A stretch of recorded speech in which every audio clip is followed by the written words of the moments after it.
આજ તો ચોટીલાની તલેટીમાં ભેગા થઈ ગયા ગુજ્જુ સૈલો અને અશ્વિનભાઈ મેર.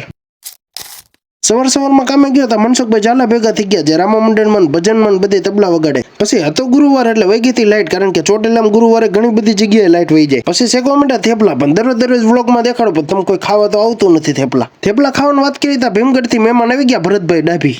મહાકાળીની સેન્ડવિચ બહુ વખણાય, પણ દરરોજ ખાતા હોય ને રિવ્યુ લઈ લે. કેવી લાગી ભાઈ? અરે મસ્ત હો, 75 ઘટે જ નહીં એમને. બપોરના વાગી ગયા 4:30 ને આવી ગયો કામે. તમે એમ કહો દરરોજ એક ને એક વસ્તુ દેખાડે. 100 દિવસનો ચેલેન્જ માર્યો હોય. તમે મને ચોટીલામાં એવી કઈ જગ્યાએ જાવ એ કોમેન્ટ કરી નાખો. પછી સુમિતભાઈના માવા લેવાના હતા એટલે આવી ગયો સુલતાન કાકાની દુકાને.